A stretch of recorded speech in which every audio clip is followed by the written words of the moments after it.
I would like to invite second speaker, Dr. Ivade Clercq, and now I am introducing. And Dr. Ivade Clercq is professor in Department of Languages and Culture at Ghent University, Belgium. She has supervised many projects since 2012, and she jointly wrote the paper on rejecting and appropriating epic lore Jain narratives edited by Peter Flugel. Apart from, she has written biographies of Rishabh and the rise of Shatrunja Jain narratives edited by Peter Flugel. In addition, she has written the life of Padma in 2 volumes. Padma is a name of Sri Ram in Jain Ramayana. Jainachari Ravi Sen has written Padma Puran on Sri Ram Katha, ya Ram Charitra. And Ivade Clercq is teaching Sanskrit, classical languages of South Asia, Oriental literature, South Asia. And now I am requesting her to deliver her speech. Thank you very much. Yes, can you see my presentation? Yes. Okay. Yes. Okay, thank you so much for this introduction. Okay, so in this paper, I talk about Hanuman, who is without a doubt one of the most beloved characters of the Ramayana tradition. The paper will be split more or less into 2 parts. So there will be one part, let me see. Yeah, there will be one part about Hanuman's characterization and story in the Jain Ramayana, and then one smaller part about geography of his story. Now, when I talk about the Jain Ramayana or Jain Ramayanas, I mean, so I'm restricting myself here to the main tradition of the Jain version, that of Vimala Suri's Paumacharyam, and the texts that follow this narrative, which are mentioned here on the slide. In the introduction, Ravi Sena's Padma Purana was mentioned. So this tradition dates from the 5th century at the latest, and possibly slightly earlier. So Valmiki's Hanuman, as described in the Kishkinda Kanda, but more elaborately also in the Uttarakanda, is the semi-divine, or even fully divine, you could say, the son of the god of wind, Marut or Vayu or Pavana. He comes under many names, and an Apsaras turned an ape or monkey called Anjana. As a child, he endangered his surroundings because he was too powerful and mighty for his own good. Therefore, he was made to forget his powers. His name is said to derive from the fact that Indra once struck him down as he tried to eat the sun, and he fell onto a mountain or a rock, breaking his jaw. And the word for that is Hanu, leaving him disfigured. So you see different kind of episodes from his life. During the central Ramayana events, he is portrayed as the loyal main advisor to Vanara king Sugriva and introduces him to Rama and Lakshmana. He later famously flies to Lanka and meets Sita, lets himself be caught by the Rakshasas and appears before Ravana, and then sets fire to the city of Lanka. During the war, he acts as a general, and significantly, he brings the mountain of medicinal herbs from the Himalayas to cure Lakshmana. In the later stages, he comes to be identified as the foremost bhakta of Rama. Now, in the Jain universe, Hanuman is a human. He is a Vidyadhara who possesses special powers or vidyas, first and foremost, the ability to fly. And as a Vidyadhara, and through ancestral connections, which are explained at length, he is allied to several significant Vidyadhara dynasties, that of the Rakshasas and that of the Vanaras. And he possesses the Langula Vidya, giving him the power to do things with a tail, even though he is a human and not a monkey. So I will go over the different episodes and different accounts as they appear in this Jain Ramayana. So Hanuman's account begins with the story of his mother, who is one of the most famous and beloved Jain satis, or literally noble women. She is called Anjana Sundari, and her story in the Jain Ramayanas is told at the end of the story of Ravana's exploits before the birth of Rama. In fact, Hanuman's birth is just an event in what is really the life story of Anjana Sundari. This Anjana Sundari is a princess who is said to marry a prince called Pavananjaya. And the story has various intrigues and mediations, but it boils down to her husband Pavananjaya rejecting her immediately after the marriage ceremony. This is all due to some misunderstanding, but he does so. He goes off mostly to fight at the side of his Vidyadhara allies, none other than the Rakshasa king Ravana. After many years, one day his heart is softened and he returns to Anjana, and unbeknown to any of their relatives, spends the night with her, only to leave her again in the morning to go and fight, and leaving his ring with her as proof of their reconciliation. When Anjana soon shows signs of pregnancy, her in-laws nevertheless are convinced that she has been unfaithful, and they throw her out. Her own parents also refuse to give her refuge, and Anjana, with her friend Vasantamala, ends up giving birth to a boy in the jungle. So this is what you see here, in part in these images, which are from a very well-known comic version of the story. A Jain ascetic had revealed that Anjana's plight is the result of bad karma due to her maliciously having thrown away a Jinna statue of a co-wife in a previous life.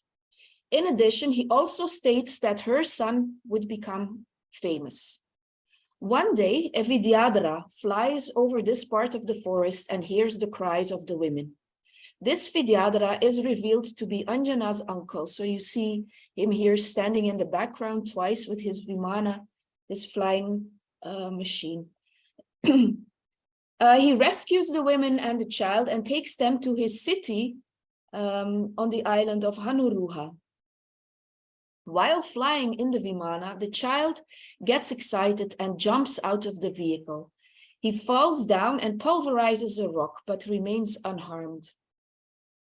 He is named Shri Shaila for pulverizing the rock, and Hanuman because he grows up in Hanuruha.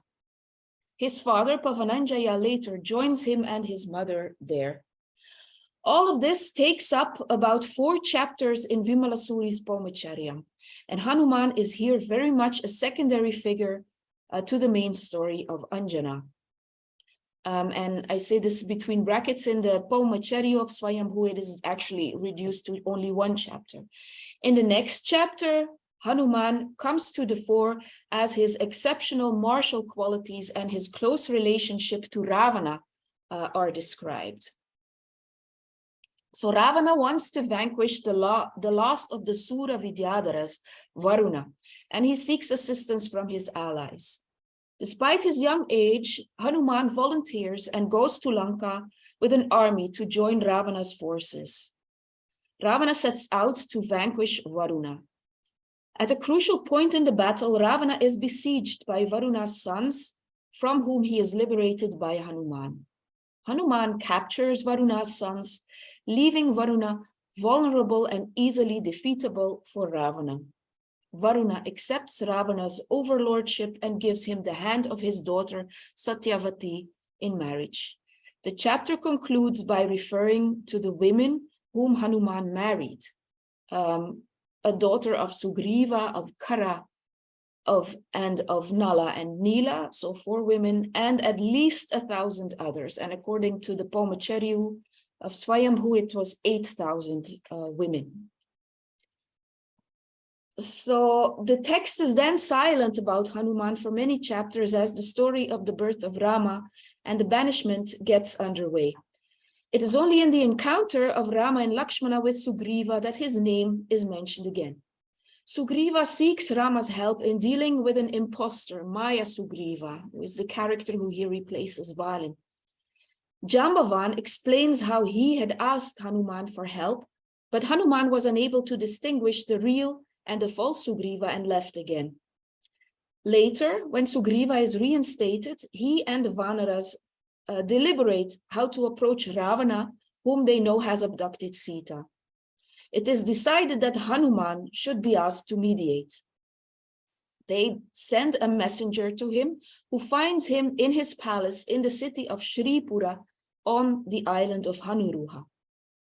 Initially enraged at the death of one of his fathers-in-law, namely Kara, at the hands of Lakshmana, he then settles and goes to Sugriva, where he meets and praises Rama and Lakshmana. After hearing their plight, he accepts to go to Ravana and discuss the situation with him to convince him to release Sita.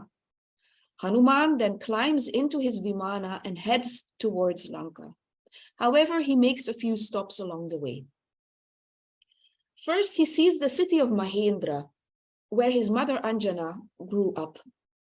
He thinks of the insult and suffering she went through and becomes enraged, and he decides to take revenge. He fights his grandfather and uncle and eventually vanquishes them, and then submits and asks their forgiveness. He sends his relatives to join Rama's army in Kishkinda and heads further toward Lanka.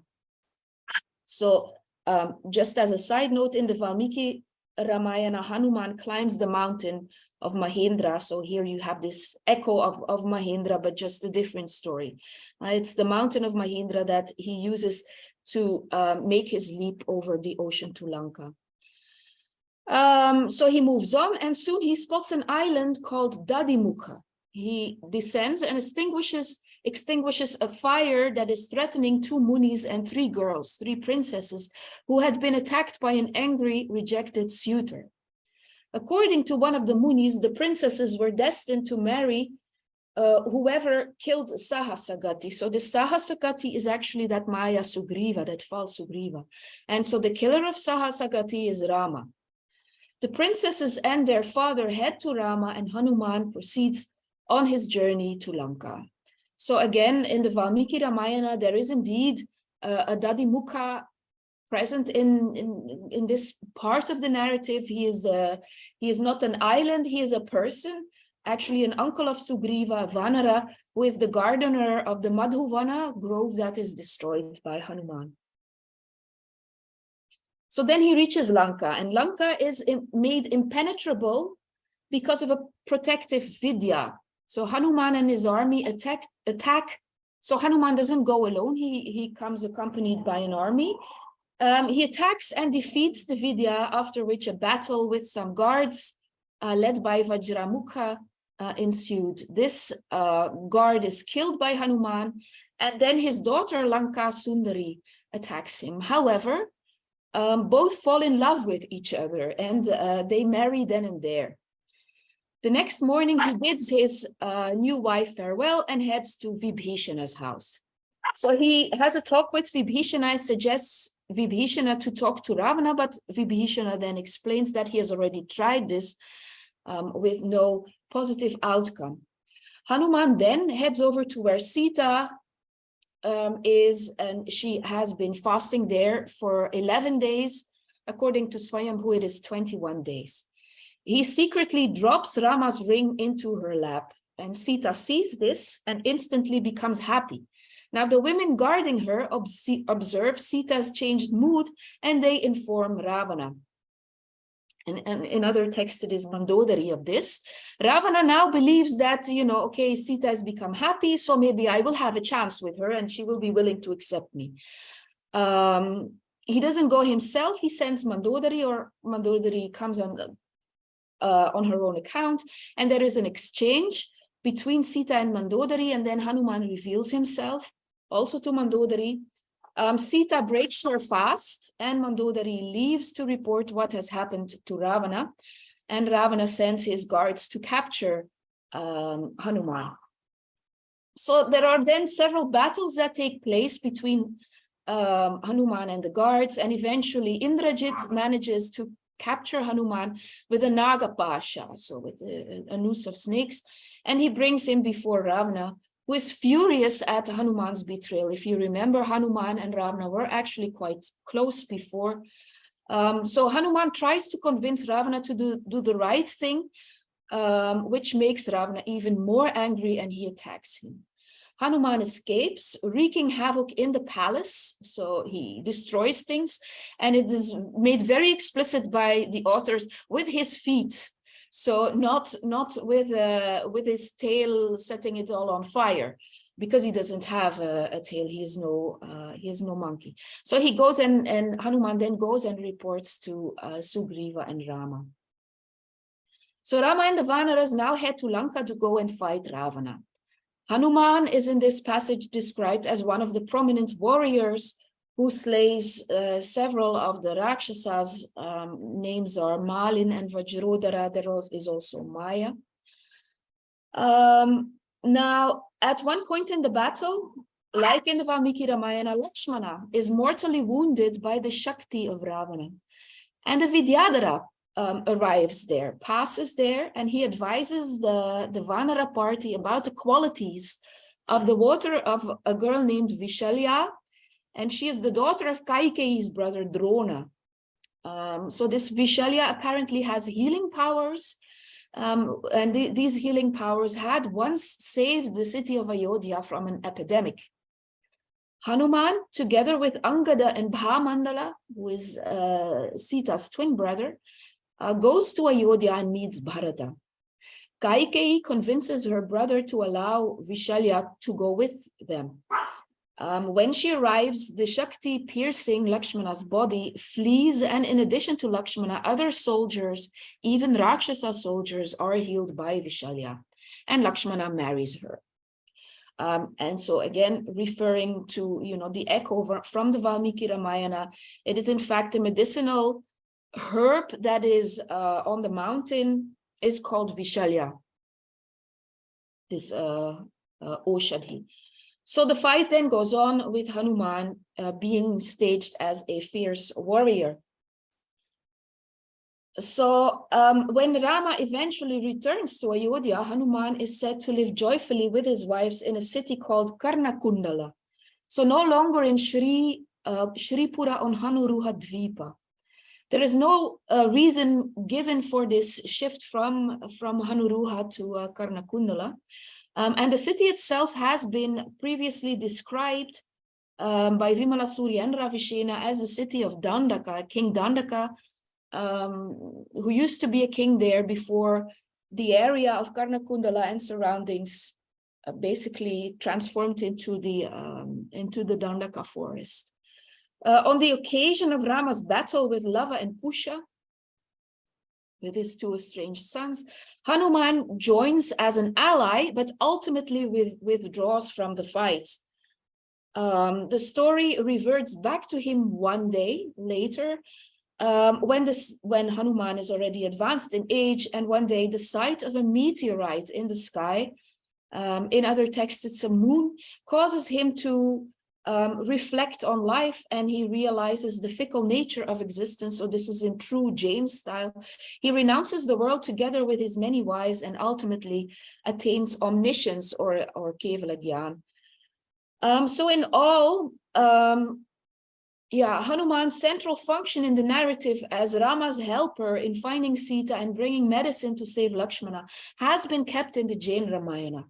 His characterization, however, is quite different. He is an independent Vidyadhara warrior and king, loyal to Sugriva as one of his fathers-in-law, and to Nala and Nila are also his fathers-in-law, as well as to Ravana, though only initially, and especially through his marriage to the daughter of Kara and Ravana's sister Chandranakha. Now, a last kind of special feature is that the Jain Hanuman is a KΑMADEVA. So KAMADEVas are in the Jain universal history are a category of heroes secondary to the Shalaka Purushas. You have the Shalaka Purushas, they are better known, but in addition to that, there are other kind of lower grade, secondary grade heroes. And one of these categories are the KΑMADEVAs. There are 24 of these KAMADEVAs in every time age, and they include also Pradyumna, who, by the way, according to the Bhagavata Purana and the Srimad Bhagavatam, is an avatara of Kama. So there may be some relation here. But in addition to Pradyumna, also we have Bahubali, the famous son of the first Jina Rishabha, as the first Kamadeva.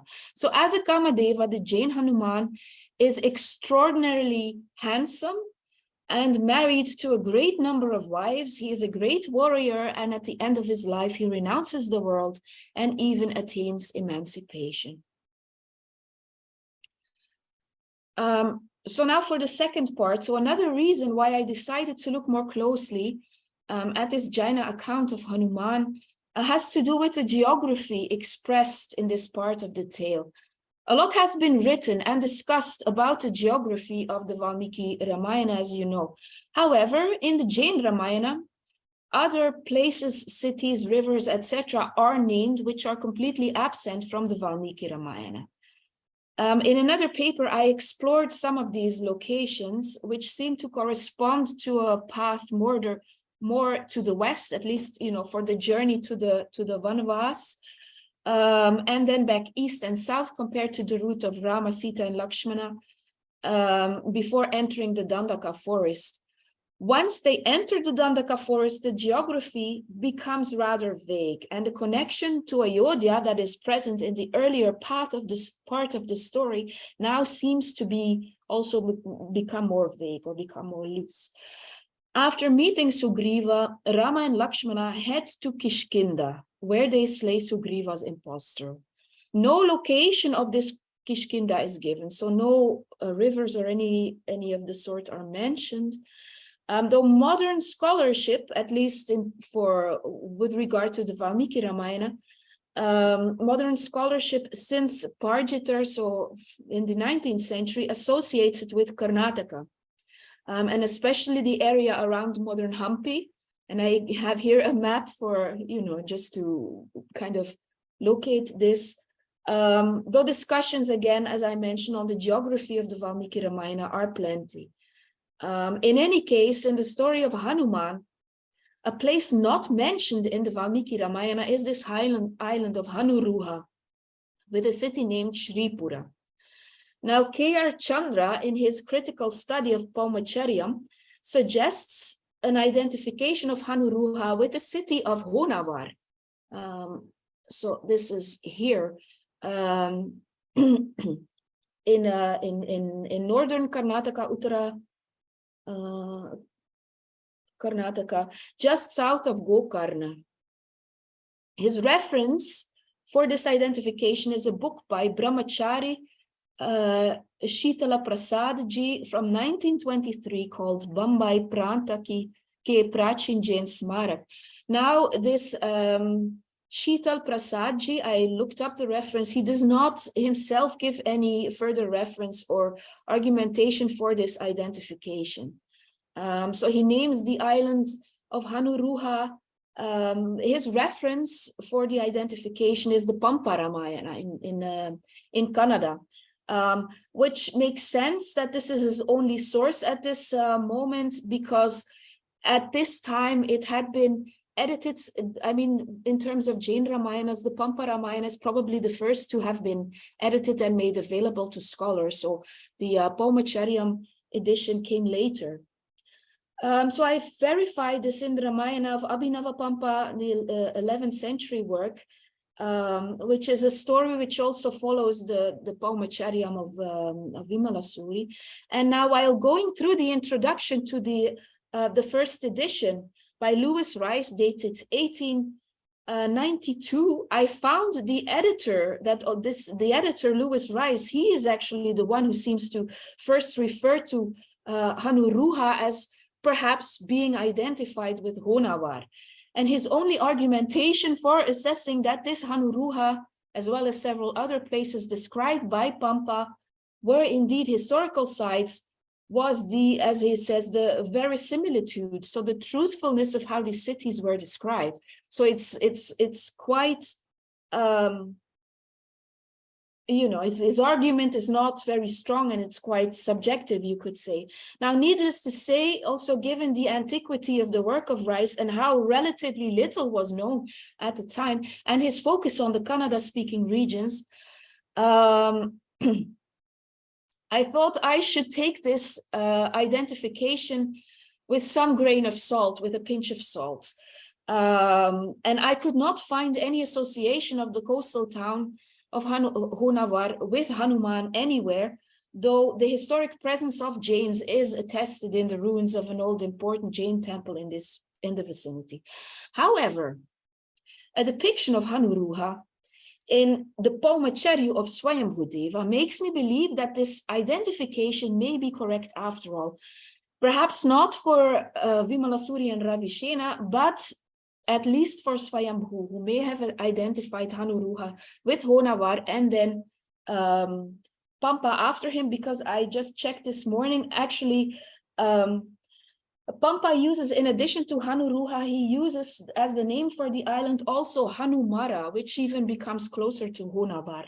And so here is why I argue my identification with in Swayambhu. So in the Apabramsha version, that dates from the 10th century, and by the way, Swayambhu, he was from the Kannada-speaking area. When Sugriva sends his envoy to ask Hanuman's help, this envoy enters the city and describes it. So we have a description actually of the city that is not there in Vimalasuri and Ravishena's text. It's also not there in Pampa's text, by the way. And I give it here in Apabramsha, and I will quickly just go through my description of what is mentioned here. So the magnificent city, this is the final verse of Karavaka 3. The magnificent city of Pavana's son, being Hanuman, lay on Hanuruha Island. It was like a piece of heaven that for some reason had fallen onto the earth. And then Lakshmi Bhuti, who is the name of the envoy, entered that city of Lakshmi, so Shripura. And he wandered around and noticed that everything that is thought beautiful could be found there. And then we get a description of things. First, there were betel leaves from Devakulapata. There was special betel nut from Cheula. From Karahata, there was talcum, and from Chitrakuta, the precious corslet. From Ramapura, raw sugar.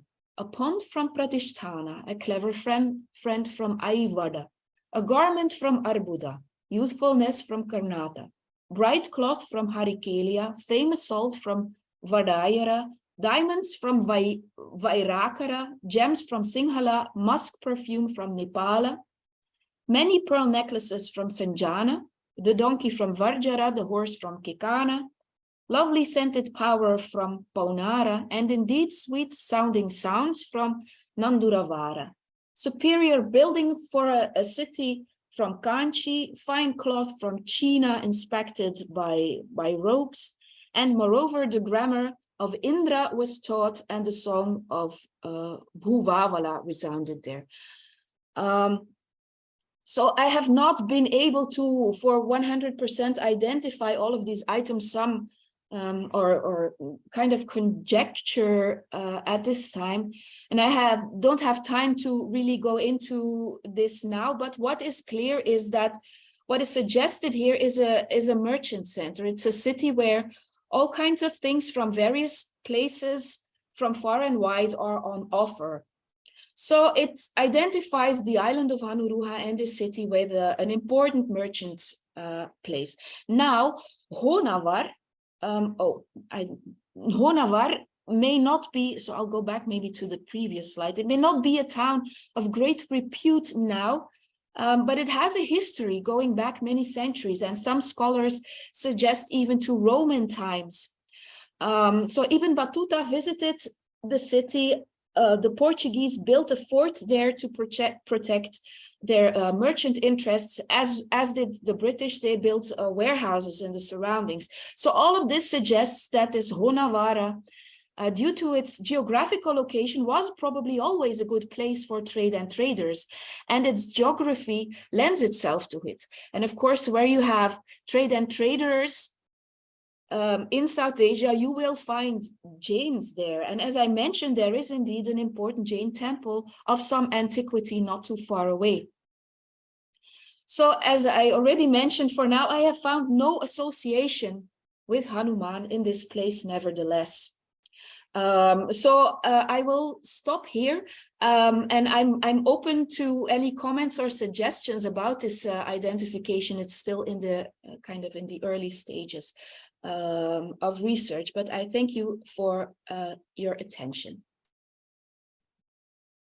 Thank you very much for your valuable and knowledgeable speech. And now we are inviting some questions if one has. Yes.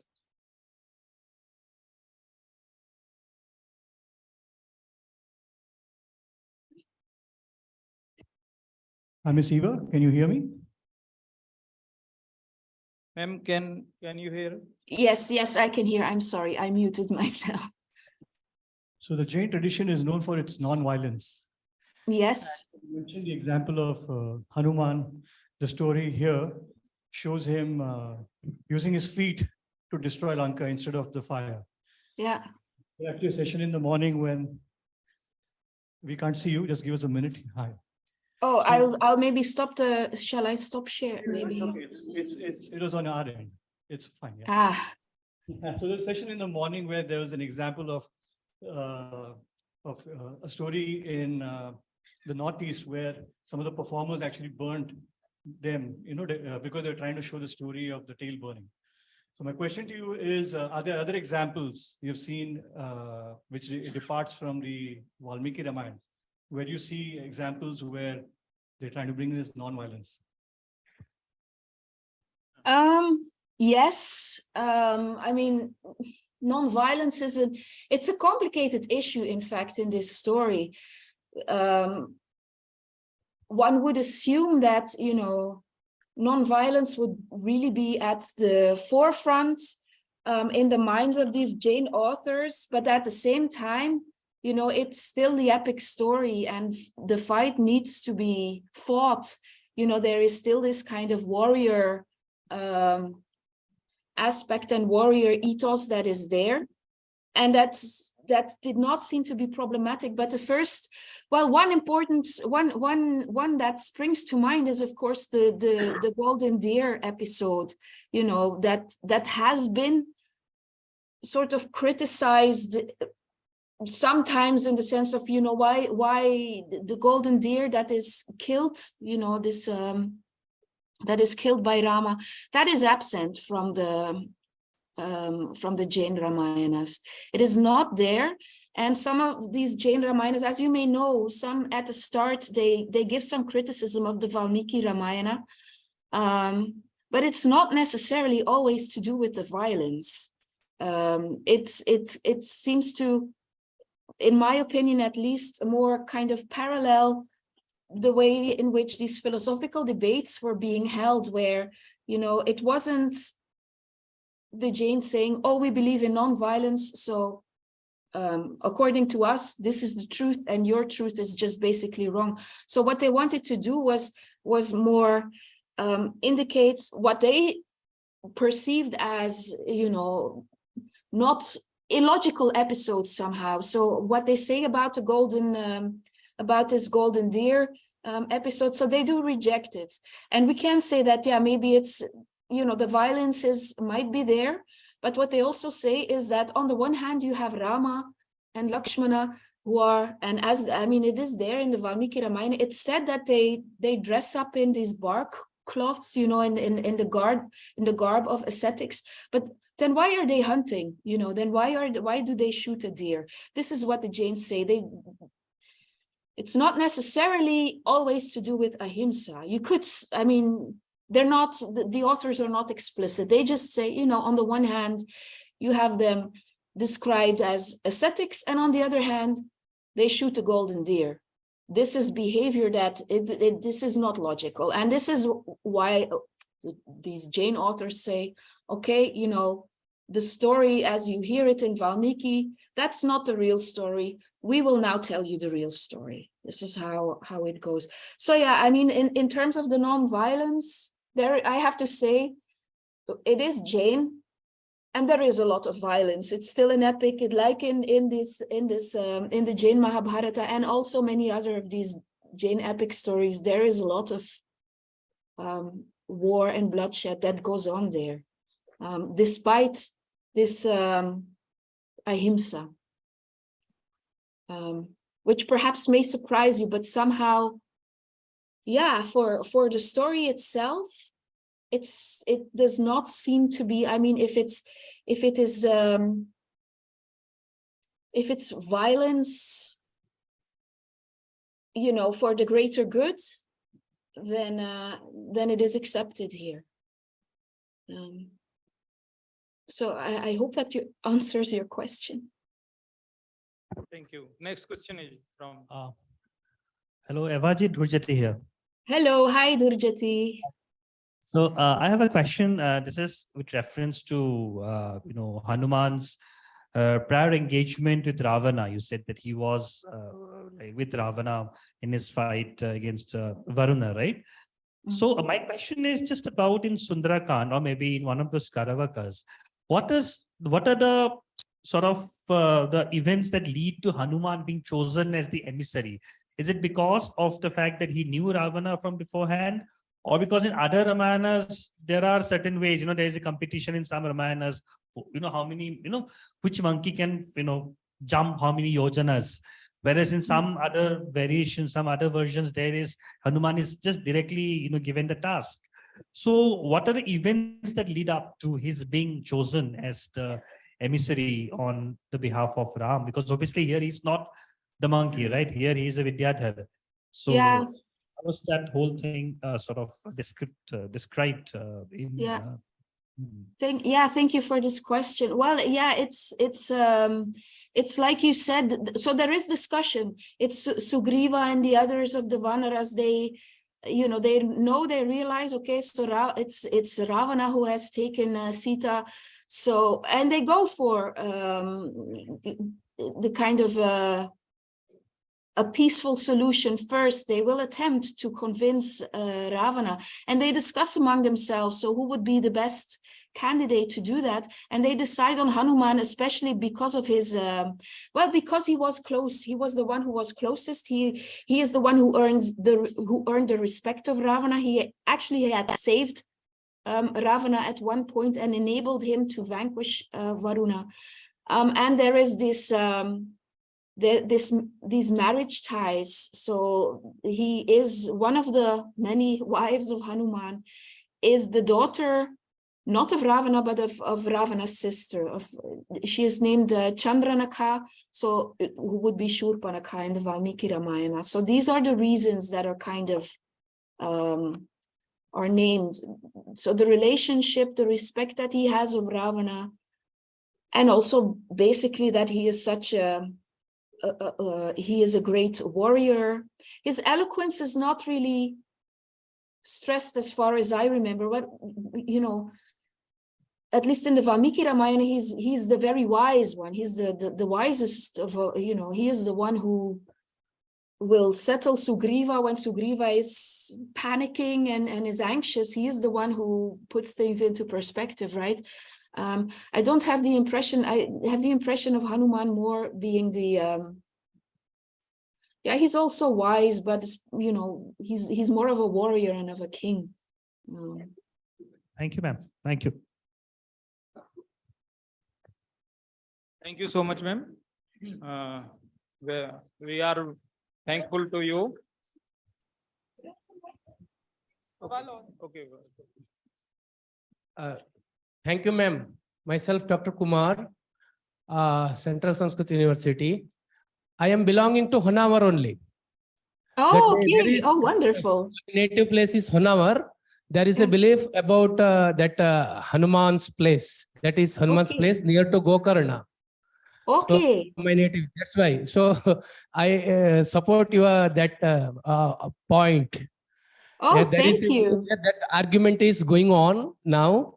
Our Swamiji is there, Shri Raghaveshwara Bharati Ma Swamiji, Ramchandrapura Matha, and he is arguing that is in Gokarna, there is a matha, and they are arguing. That is the Hanuman's place. Okay. Yes. Oh, that's very interesting. Honavar. Thank Yes, you. Honavar is there. My native place is Honavar. Okay, thank you. Well, thank you for this information. I will maybe be in touch with you to get some details. Sure, ma'am. Sure. Yeah, thank you. Thanks a lot. Thank you. It's okay.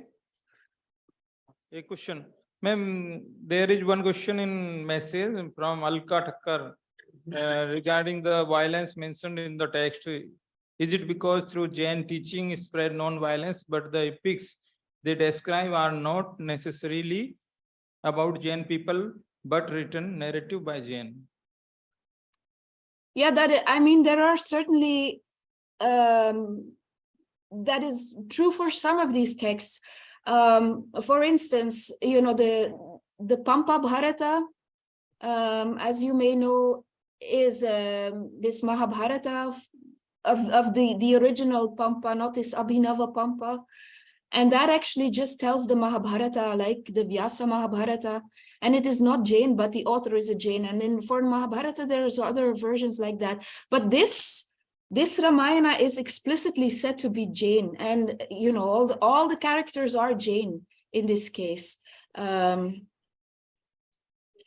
I think maybe sometimes this is my personal feeling that sometimes scholars or people think that Jainism is only about non-violence, but there is, I mean, it's much more nuanced. Of course, non-violence is very much at the center there.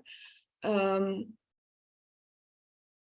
yeah, it is more complicated. It is, there is much more nuance there and much more kind of colorful and complicated elements there.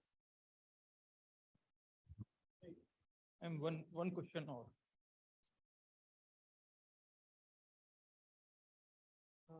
Hello, ma'am. Yeah. Ma'am, how is Sri Ram described in Jain Ramayana? Shri Ram. Well, so his name is Pauma.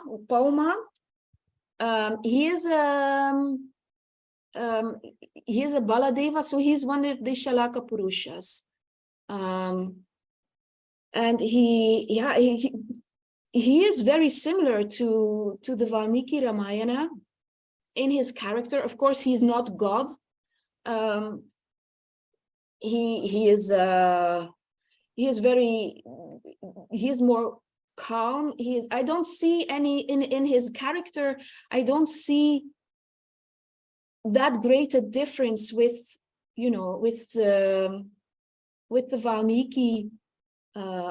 He is perhaps slightly calmer, but I think even in the Valmiki Ramayana, if you have Rama and Lakshmana side by side, then Lakshmana is the more violent and the more fierce one, who, you know, he's impulsive, whereas Ram, he is definitely also a warrior and a fighter, but he is perhaps a bit more reserved. At least this is how I view it. And I'm actually in the Jain accounts, it is very, very similar to that. Okay, ma'am. Okay.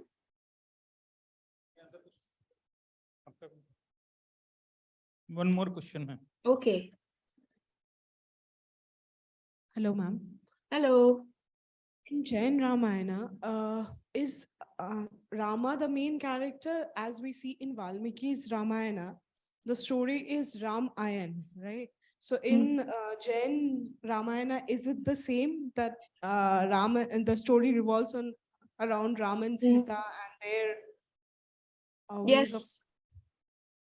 Yes, it's very much, if you look at this Paumacharyam, it is about Rama. He is the main character, even though it takes, I mean, in the Jain hierarchy, you have characters who are, you could say, superior to Rama, in the sense that it takes place in this Tirtha of Muni Suvrata, of one of the Jinas. His story is told there too. but the story is very much about Rama. Yes. Okay, thank you. Thank you. Thank you. It's very wonderful your speech. Thank you once again. And now I would. Okay, na? Yes. Yes, I want to invite chairperson Bhagshree ma'am to conclude the session. Thank you.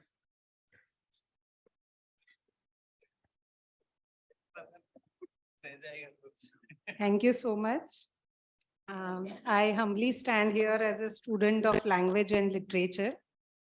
I think Vidya madam has left the meeting because she had some other commitments.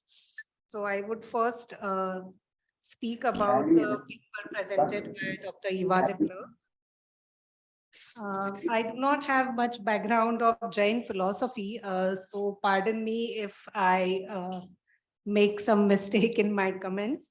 But what I observed, so first of all, thank you so much for presenting a different character sketch of Hanuman.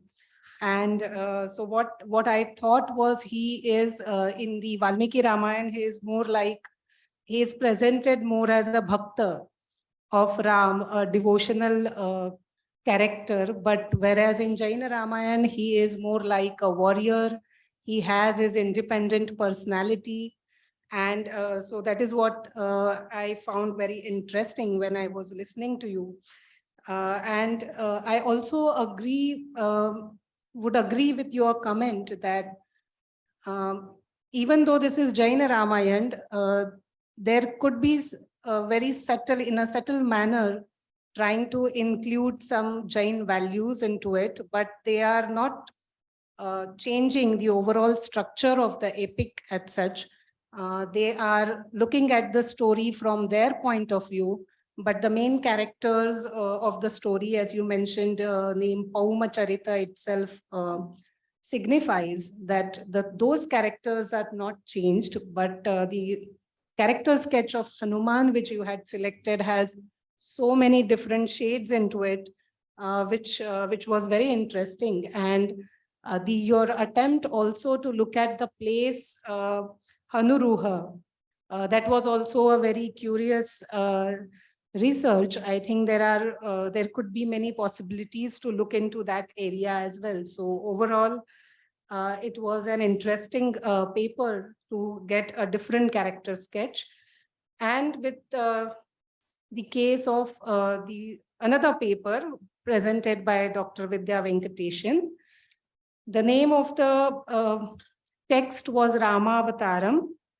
But I observed again that it also focused more on the characterization.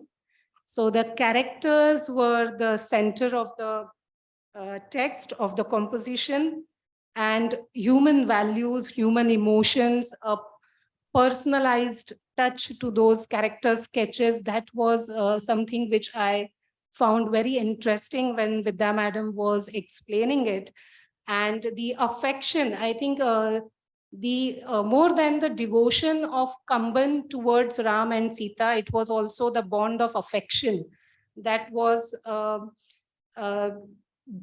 getting presented when he is narrating those characters with so much of love. And the way Vidya madam was narrating it, we were able to visualize many of the scenes, and that was also making us feel how involved she was with the Ramavataram of Kamban.